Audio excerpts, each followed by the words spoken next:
Assalamualaikum warahmatullahi wabarakatuh. Hello guys, we are from group 5. Now we want to introduce ourselves. The first, my name is Sayyidatul Umma, and my friends Nadila Zulfa Rahman. And my name Muhammad Abdul Rahman. In health, we want to make a mini vlog under the title Business Communication Strategies to achieve marketing goals in PT Inkomindo Murni Jaya. Before that, we want to describe a little bit PT Inkomindo Murni Jaya. PT Inkomindo Murni Jaya was founded in 1986 in the city of Surabaya. It is a company engaged in trading, distribution of large or wall ceramics and other building materials. We are currently developing a national scale trade coverage.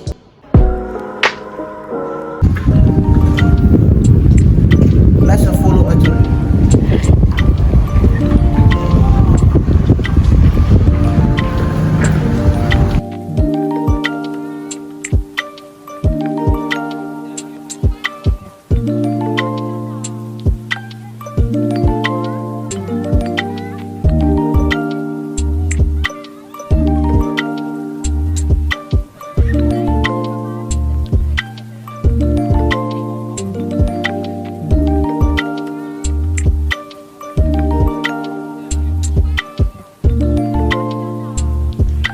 Halo, selamat siang Ibu. Perkenalkan, saya Nadila dari kelompok 5 mata kuliah Ilmu for Ekonomi. Kebetulan saya ditugaskan untuk mewawancarai di perusahaan Ibu terkait strategi pemasaran yang dilakukan di perusahaan Ibu. Oke. Oh ya, langsung saja ya Bu untuk pertanyaannya. Perusahaan yang Ibu jalani ini bergerak di bidang apa?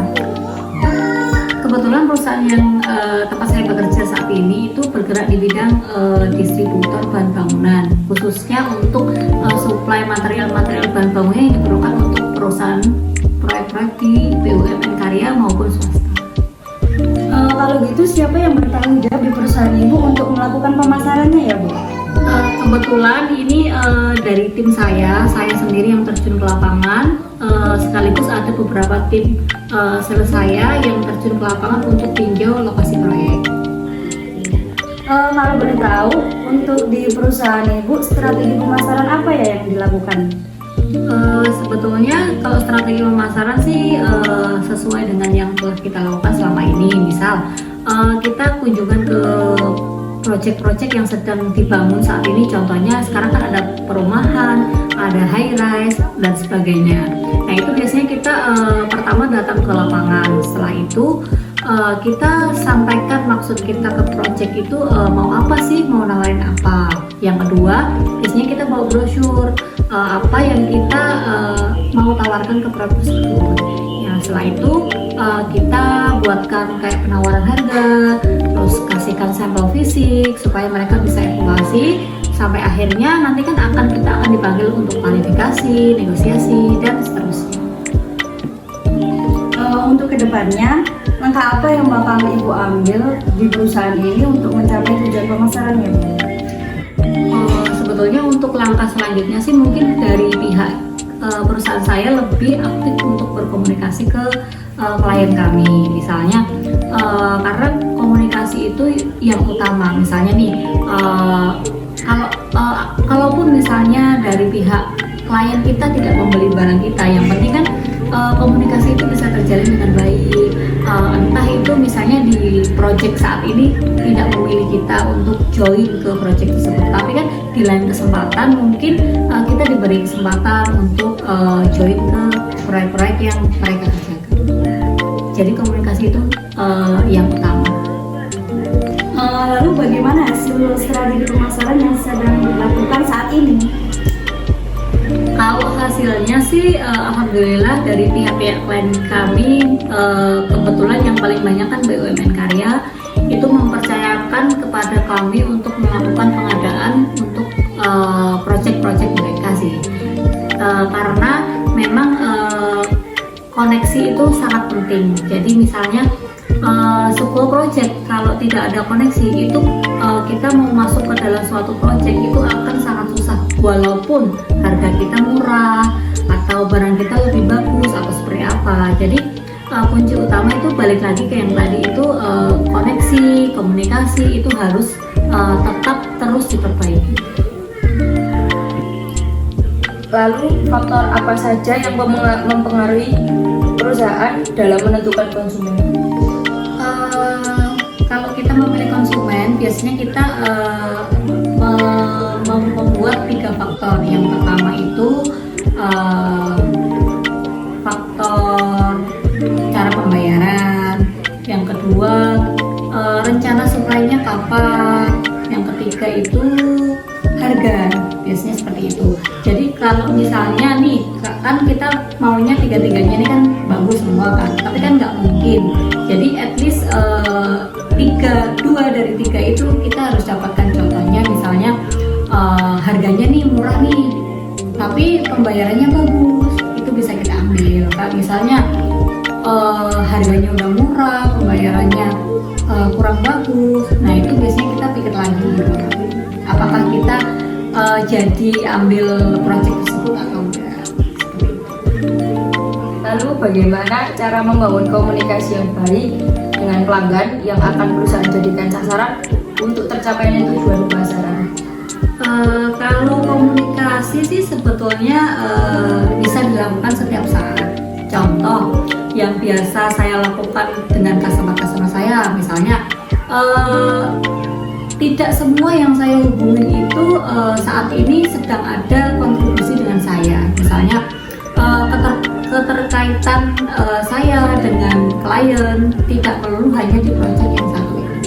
Jadi misalnya ada beberapa klien terdahulu saya nih sekarang mungkin dia ada di proyek lain atau gimana. Biasanya kita just say hello, gimana kabarnya, seperti itu sih. Jadi akan mengingatkan dia, wah aku kalau butuh barang ini harus cari ibu ini nih, kayak seperti itu sih. Jadi apapun yang si proyek butuhkan, kita sebisa mungkin kasih yang terbaik sih, seperti itu. Untuk pertanyaan yang terakhir Bu, di dalam era globalisasi yang serba digital ini kan, apakah ada strategi pemasaran melalui digital dan langkah apa yang perusahaan ambil untuk melakukan pemasaran melalui digital? Kalau untuk pemasaran digital di era sekarang ini mungkin seperti anak-anak muda yang lainnya, kita ada platform seperti website dan Instagram. Nah, tapi sebetulnya perusahaan kami kan sudah berjalan dari tahun 83. Nah, itu terbentuk sampai sekarang itu berdasarkan koneksi sebetulnya. Nah, kalau untuk era digital ini biasanya kita masukkan ke website-website seperti kementerian, terus ikut kayak PUPR seperti itu. Jadi kita sebisa mungkin ikut agenda-agenda pemerintah, misalnya buku kerja, rakernas, atau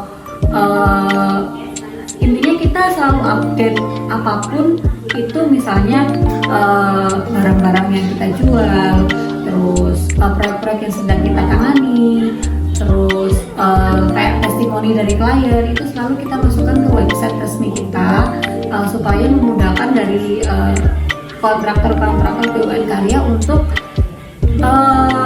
melihat perusahaan kami itu seperti apa. Berarti seperti membranding bahasanya. Betul. Jadi biar tahu lah kalau misalnya perusahaan saya itu perusahaan kami itu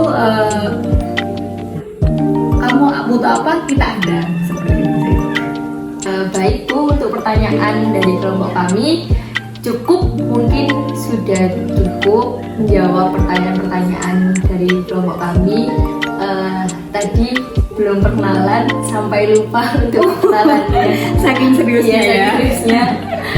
Baik, mungkin Ibu bisa perkenalan.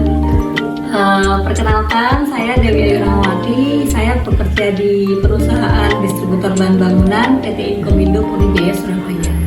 Terima kasih kepada kelompok 5 atas wawancaranya yang baru pertama kalinya loh ini saya. Saya juga baru pertama kalinya melakukan wawancara di perusahaan. Mohon maaf kalau ada kesalahan kata atau sikap yang kurang berkenan di hati Ibu. Saya dari perwakilan kelompok 5 mengucapkan terima kasih yang sebesar-besarnya atas jamuan yang Ibu angkat. Oke, wawancara sudah selesai dan waktunya say thank you. Bye-bye. Semoga bermanfaat.